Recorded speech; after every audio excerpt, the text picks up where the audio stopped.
Paz do Senhor a todos, meu nome é Robert Godoy, você está no canal Cristão e hoje nós estaremos dando continuidade ao Resumindo 7, um resumo da leitura bíblica que fizemos nos 7 dias da semana. Nós paramos em Mateus capítulo 22 e hoje vamos terminar o Evangelho de Mateus e concluir o Evangelho de Marcos. Bom, em Mateus capítulo 23, continuando, Jesus tece uma série de críticas aos escribas e fariseus em função de sua hipocrisia. No versículo 14, ele diz: Ai de vós, escribas e fariseus hipócritas, pois que devorais as casas das viúvas, sob pretexto de prolongadas orações. Por isso sofrereis mais rigoroso juízo. Os fariseus usavam o pretexto da oração, da religiosidade, para extrair bens das viúvas, para ter lucro financeiro. Essa era uma prática muito comum da época, assim como é nos dias de hoje. Muitos usam da religião para conseguir facilidades, obter recursos financeiros. E essa é uma crítica que Jesus tece ali aos religiosos. No capítulo 24, nós vemos ali o sermão do monte. Jesus começa a falar sobre assuntos escatológicos, dar instruções acerca do fim dos tempos. Escatologia é a doutrina das últimas coisas, os últimos acontecimentos.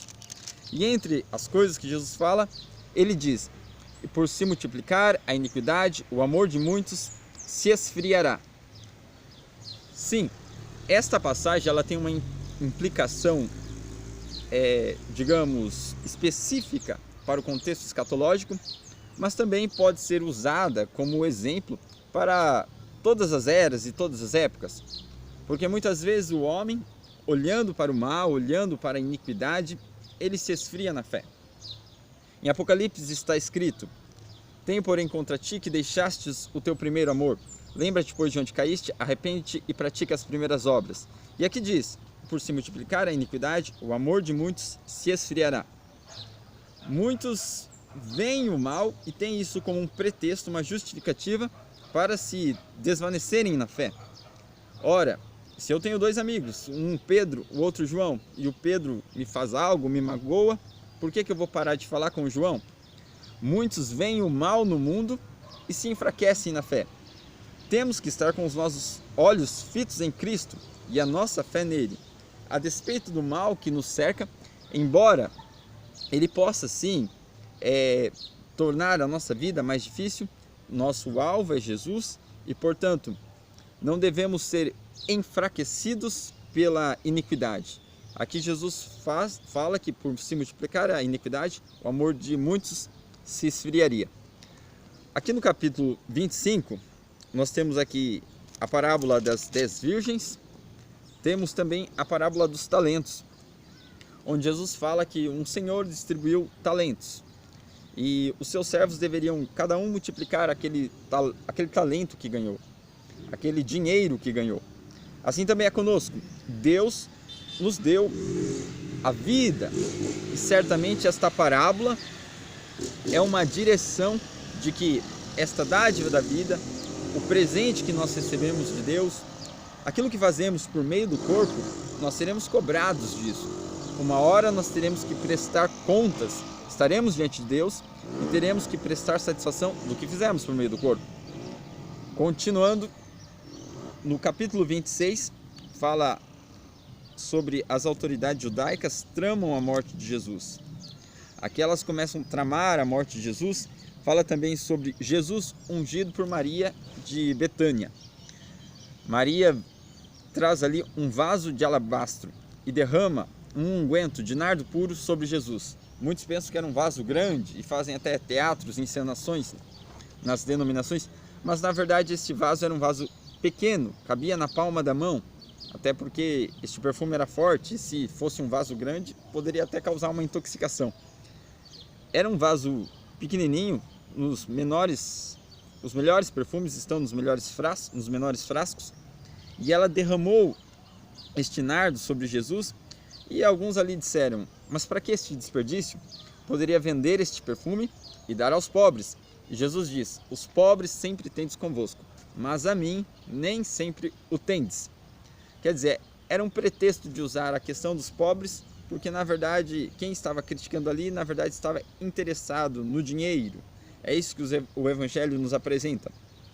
Indo para o capítulo, falando ainda sobre essa mulher, Jesus disse que o que ela fez ficaria registrado.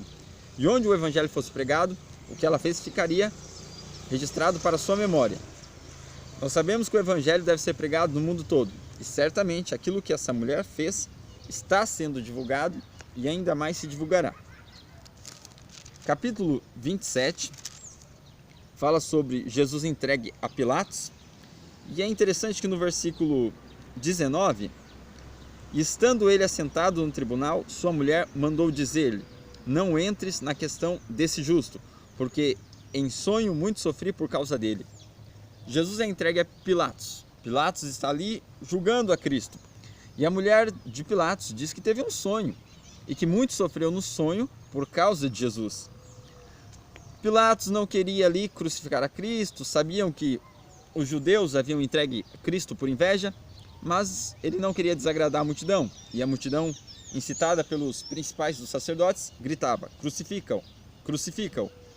Então Pilatos, ele lava suas mãos, pega a água e lava suas mãos num ato simbólico, dizendo: eu não tenho nada a ver com isso. Mas na realidade, ainda que ele lavasse sua mão com cloro, ainda que lavasse sua mão com soda cáustica, ele sim tinha a ver com isto. Porque nada que nós saibamos, nada que nós tomemos conhecimento, podemos depois disso ser isento. Tudo aquilo que nós sabemos, nós temos uma escolha: tomar a decisão certa, sofrer, tomar a decisão certa mesmo sofrendo, ou nos abster, ou tomar a decisão errada. E não adianta nada lavar as mãos. Ele sabia que Jesus era justo e ainda assim condenou, porque amava mais a glória dos homens do que a glória de Deus. Capítulo 28, último capítulo de Mateus, fala sobre a ressurreição de Jesus. E fala também aqui que após Cristo ressuscitar, os soldados que guardavam o túmulo foram e contaram aos principais sacerdotes, os quais, sabendo, entraram em conselho com os anciãos do povo e decidiram que pagariam os soldados para que não contassem a ninguém que Jesus ressuscitou e dissessem que o corpo dele foi roubado. E aqui nós terminamos então o Evangelho de Mateus. Adentrando aqui no Evangelho de Marcos, no capítulo 1, apresenta Jesus, fala sobre o batismo de João, fala sobre a tentação de Jesus, fala também sobre os primeiros discípulos de Jesus e fala sobre a cura de um leproso, onde um leproso vai até Jesus e diz a Jesus: se queres, podes limpar-me. Jesus, movido de compaixão, estendeu a mão, tocou e disse: quero ser limpo. Quer dizer, Jesus sem burocracia, sem enrolação. O leproso disse: se o Senhor quiser, o Senhor pode me limpar. Jesus, movido ali de compaixão, disse: eu quero, seja limpo. E na mesma hora, aquele leproso ficou são. No capítulo 2, fala sobre a cura de um paralítico. E é interessante que nessa cura do paralítico, trouxeram o paralítico até Jesus, todo mundo ali em volta crendo que Jesus Cristo iria curar aquele paralítico. Jesus então olha para o paralítico e diz: teus pecados estão perdoados. A expectativa de todos era que Jesus operasse ali a cura. De repente Jesus diz que o pecado daquele paralítico estava perdoado. Então os escribas ali, observando aquilo, falaram: mas quem é ele? Como ele pensa que pode perdoar pecado? Só Deus pode perdoar pecado. Jesus, sabendo que eles arrazoavam isso no seu coração, Jesus diz: o que é mais fácil dizer? Perdoados estão os seus pecados? Ou levanta-te e anda? Aí os escribas se viram ali contra a parede. Se viram ali numa situação difícil, porque eles ensinavam que os pecados geravam doença, que a doença estava associada ao pecado. E para uma pessoa ser curada, ela teria que ser perdoada. Mas só Deus pode perdoar. Eles também ensinavam isso. Então, se eles dissessem que o certo seria, mais fácil é dizer ser curado, levanta e anda, eles estariam caindo em contradição. Porque ninguém pode ser curado, segundo eles, se não for perdoado primeiro. Porém, se eles dissessem que é mais fácil dizer perdoados são os teus pecados, ele estaria admitindo que Jesus Cristo era Deus, porque só Deus pode perdoar pecados. Eles não queriam admitir que Jesus Cristo era Deus, porém eles ensinavam que só depois do perdão poderia se haver uma cura. Então eles ficaram sem resposta naquele momento. Jesus costumava fazer isso. Jesus costumava pegar os sábios na sua própria sabedoria, né? Capítulo 3 fala sobre Jesus realiza a cura no sábado. Fala que muitos são curados. E fala também que Jesus, ali cercado pelas pessoas, realizando ali cura, ele não podia nem comer, não tinha tempo nem para comer. Então, alguns da sua família, ouvindo isso, foram para prendê-lo, porque julgavam que ele estava fora de si. Mas, se por esse motivo ou não, o fato é que no versículo 31, Mateus 3:31, diz que chegaram então seus irmãos e sua mãe, e estando fora, mandaram-no chamar. E a multidão estava sentada ao redor dele, e disseram-lhe: eis que tua mãe e teus irmãos te procuram, e estão lá fora. E ele lhes respondeu, dizendo: quem é minha mãe e meus irmãos? E olhando em redor para os que estavam assentados junto dele, disse: eis aqui minha mãe e meus irmãos. Porquanto qualquer que fizer a vontade de Deus é meu irmão e minha irmã e minha mãe. Cristo considera por família aqueles que fazem parte da igreja. Assim como nós que fazemos parte da igreja, temos por família aqueles que também são parte da igreja. A maior família que temos deve ser a família espiritual, porque esta perdurará para a eternidade. Certo é que melhor fica quando os nossos familiares de sangue também fazem parte da igreja. Mas se assim não for, temos que sempre considerar os nossos irmãos de fato, aqueles que fazem parte da família de Cristo. Capítulo 4 fala sobre a parábola do semeador, fala sobre a parábola da candeia, a parábola da semente, fala também sobre Jesus acalmando, a tempestade. Se levantou uma forte tempestade, eles estavam ali no barco e eles acordaram Jesus e falou: mestre, o senhor não se importa que nós pereçamos? Aí Jesus acalmou a tempestade, acalmou o vento, e eles ficaram admirados, se perguntando: quem é este que até o mar e o vento lhe obedecem? Quem é este que tem poder sobre a natureza? Ou seja, eles estavam percebendo de forma cada vez mais clara que Jesus Cristo era o próprio Deus. Capítulo 5. Jesus expulsa uma legião de demônios que estava sobre um homem em Gadara. E este homem, depois de ter sido liberto por Cristo, ele quer seguir a Jesus. E ele rogava que lhe permitisse ir com ele. Jesus, porém, não lhe permitiu e disse: vai para a tua casa, para os teus, e anuncia-lhes quão grandes coisas o Senhor te fez e como teve misericórdia de ti. Muitas vezes, quando nós temos um encontro assim com Cristo, a vontade é de ficar ali naquela presença e não sair mais. Mas a palavra nos diz que se o sal não salgar, para nada presta. E para o sal não salgar, basta que ele esteja guardado. Mesmo que ele não seja estragado, se ele estiver apenas guardado, ele não salgará. Este homem que tinha sido liberto, agora ele deveria estar entre os seus, para anunciar o que Deus tinha feito por ele e ser luz nas trevas. No capítulo 6, fala sobre Jesus visita Nazaré e fala que ali a incredulidade era grande, visto que ele havia morado ali. E eles diziam: não é este o carpinteiro, filho de Maria, irmão de Tiago, de José, e de Judas e de Simão? E não estão aqui conosco suas irmãs? E escandalizavam-se nele. E diz: e não podia fazer ali nenhuma obra maravilhosa, somente curou alguns poucos enfermos, impondo-lhes as mãos. Por quê? O próprio Jesus disse: não há profeta sem honra, senão na sua pátria, entre os seus parentes e na sua casa. E Jesus se admirou, aqui diz o versículo 6, Jesus estava admirado da incredulidade deles. Indo aqui para o capítulo 7, fala sobre o mandamento de Deus, os mandamentos de Deus versus a tradição do homem, e fala também sobre a mulher cirofenícia. Essa mulher que estava com sua filha possuída de demônio, e foi até Jesus para que Jesus a libertasse a filha dela. E Jesus diz: convém tirar pão dos filhos para dar aos cachorrinhos? Ora, a palavra que Jesus apresentou a essa mulher foi uma palavra dura. Mas essa mulher humilde recebeu aquela palavra dura e disse: mas também os cachorrinhos comem das migalhas que caem da mesa do seu Senhor. Então Jesus Cristo, vendo aquela posição humilde daquela mulher, disse: vai, e se assim como você quer, que a sua filha fique livre.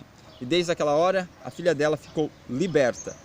Veja, hoje nós temos muitas pessoas que não sabem ouvir não.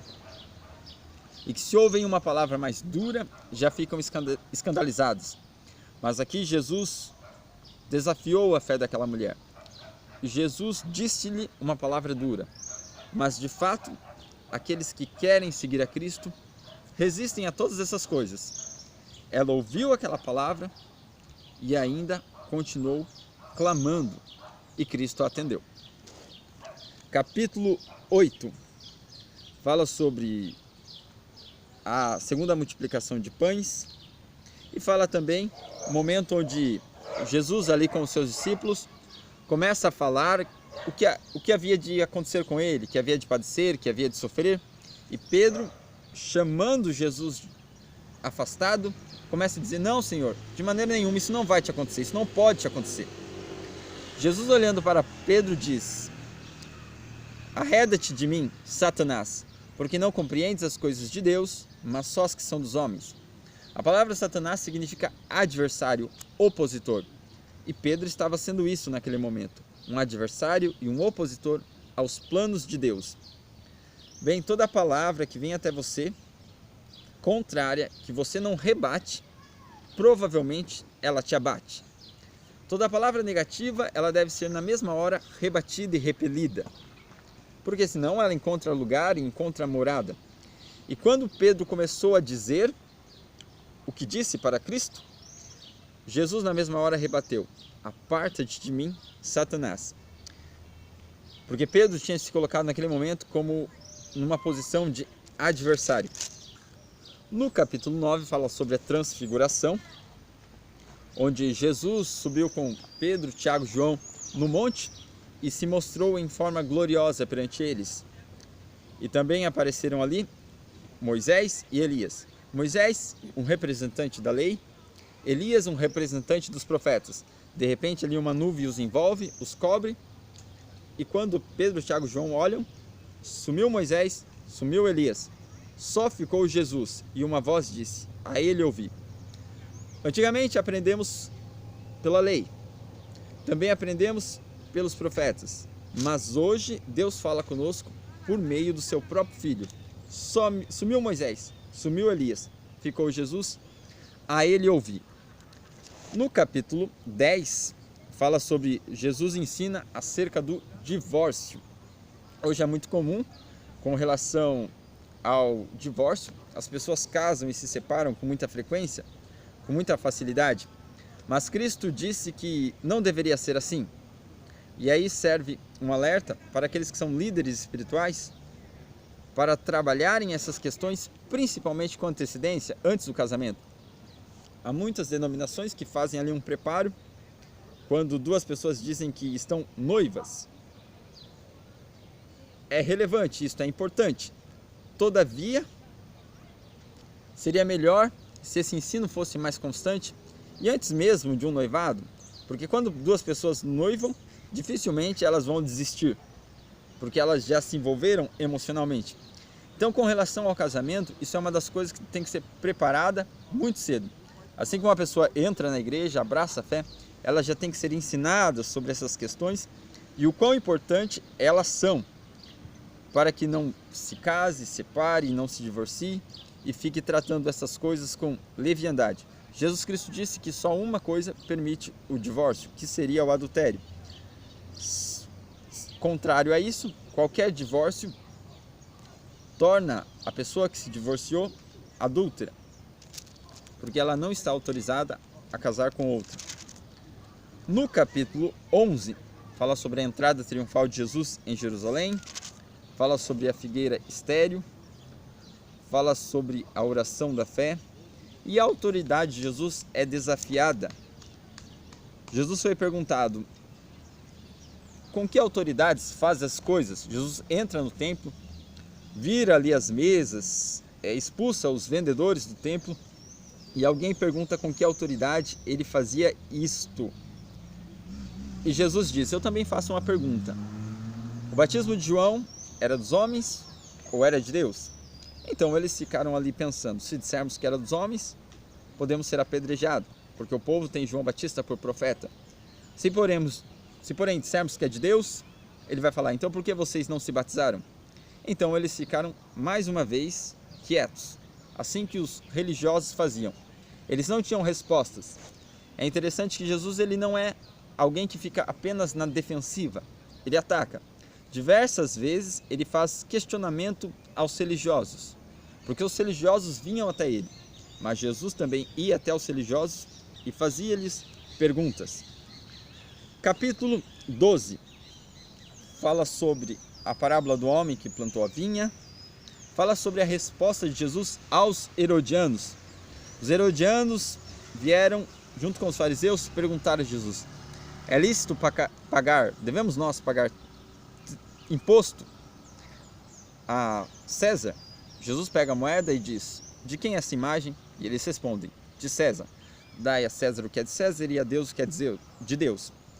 Ensinando que o homem tem o seu dever para com Deus e tem o seu dever para com as leis civis. E uma coisa não anula outra. Pelo contrário, um legítimo cristão andará em conformidade com as leis civis, desde que essa, obviamente, não contrarie as leis de Deus. Capítulo 13 fala sobre o Sermão do Monte. Fala sobre, entre os muitos assuntos aqui que falam acerca dos fins dos tempos, fala também, então, uma exortação de Jesus: então, se alguém vos disser, eis que o Cristo está ali, não acrediteis. Aqui ou ali, não acrediteis. Aquele que começou a boa obra é fiel para concluir. Não é o cristão que sai por aí procurando a Cristo, mas é Cristo que vem ao seu encontro. Portanto, quando Cristo se manifestar, ele se manifestará de forma que todos verão. Não haverá necessidade, aqueles que são dele serão por ele recolhidos.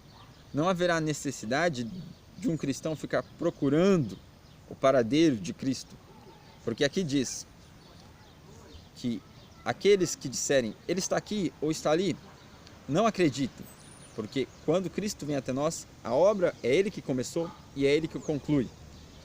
Capítulo 14 diz sobre as autoridades judaicas que tramam a morte de Jesus, diz novamente sobre Jesus ser ungido por Maria de Betânia, fala sobre Judas concorda em trair Jesus, fala sobre a negação de Pedro, Jesus avisando que Pedro iria negá-lo, e Pedro responde. Jesus disse para Pedro: em verdade te digo que hoje, nesta noite, antes que o galo cante 2 vezes, 3 vezes me negarás. Mas ele disse: ainda que me seja necessário morrer contigo, de modo nenhum te negarei. Interessante, quando Pedro recebe este aviso, ao invés dele considerar aquele aviso e levar a sério, ele entende que não vai negar. O homem muitas vezes ele está convencido de que ele tem controle da situação e que ele tem controle das coisas. Mas nós temos que ter essa ciência que o espírito está pronto, mas que a carne é fraca.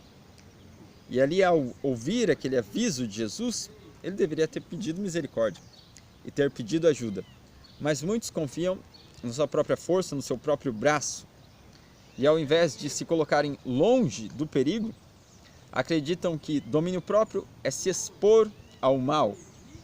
Domínio próprio não é estar onde o mal está, não é se expor ao perigo, mas evitar de toda sorte, de toda maneira, o mal. Domínio próprio é ficar longe das armadilhas e não perto, dizendo: eu consigo controlar estas situações, eu consigo controlar estas coisas. Isso não é domínio próprio, isso é tolice. O homem deve fugir da aparência do mal. Capítulo 15 fala sobre Jesus perante o Sinédrio e a pergunta: vocês querem que eu... Pilatos pergunta para o povo: vocês preferem que eu solte Jesus ou Barrabás? E o povo, ali incitado pelos príncipes dos sacerdotes, pedem Barrabás. Barrabás, que era um amotinador e também tinha cometido um assassinato. Mas as pessoas preferem um assassino, um amotinador, do que o próprio Cristo. E ali, quando ele começa ali a sofrer, vestem ele de púrpura, começam a debochar dele. Também colocam-se ali, os soldados se colocam de joelho perante ele e o adoram, zombando dele. Também fala aqui que deram-lhe a beber vinho com mirra. Vinho com mirra era algo que aliviava a dor de um crucificado. Em alguns momentos, em algumas situações, eles davam isso para um crucificado. Mas Cristo, provando, recusou-se a beber, mostrando que ele estava disposto a tomar ali o cálice do sofrimento sem anestesia. Cristo, quando foi para a cruz, ele sofreu aquela morte, uma morte difícil, uma morte sangrenta, mas sem nenhuma anestesia. Cristo poderia ter tomado aquele vinho com mirra, mas se recusou. Ele tomou aquela dor, tomou aquele sofrimento de forma total. Ele não buscou se livrar. No capítulo 16, fala sobre a ressurreição de Jesus. E fala que as mulheres, indo até o túmulo, encontraram ali o túmulo vazio e um jovem sentado à direita, vestido de uma roupa comprida branca. Ele, porém, disse: não vos assusteis. Buscai Jesus Nazareno, que foi crucificado. Já ressuscitou e não está aqui. No outro evangelho diz: por que buscais aquele que está vivo entre os mortos? No evangelho de Lucas. Ainda hoje, há muitos que buscam aquele que está vivo entre os mortos, tratando o local por onde Jesus passou com uma certa idolatria. Há muitos que consideram que Jesus esteja em um sacrário, querem beijar, querem abraçar, querem tocar esse sacrário, buscando aquele que está vivo entre os mortos, cuidando que o Cristo vivo esteja em coisas, que o Cristo vivo possa ser transportado para cá, para lá e ser guardado em algum lugar. Isto é buscar aquele que está vivo entre os mortos. Aonde é que está Cristo? Onde é que está o corpo de Cristo? Junto com o próprio Cristo. Cristo ressuscitou e ressuscitou em carne. Ele não é um fantasma, não é um Gasparzinho. Então o corpo de Cristo não está mais no túmulo, como as mulheres pensavam, e não está em um sacrário. O corpo de Cristo está com o próprio Cristo. Portanto, qualquer objeto que alguém venere ou pense estar ali a presença de Deus, este objeto nada mais é do que um objeto de idolatria. O Cristo, o corpo de Cristo está com o próprio Cristo. Cristo ressuscitou. E foi isso que o anjo disse para as mulheres: por que vocês buscam aquele que está vivo entre os mortos? Ele já ressuscitou. O corpo de Cristo não está em objetos, não está em outro lugar a não ser com o próprio Cristo. E assim conclui-se o Evangelho de Marcos. Marcos termina falando sobre a ascensão de Jesus Cristo ao céu. E no próximo vídeo nós já entraremos no Evangelho de Lucas e falaremos mais de todos os capítulos lidos de hoje, que já é domingo, até o próximo sábado. E espero que tenha sido produtivo, que você tenha aprendido alguma coisa, e até o próximo vídeo, querendo Deus.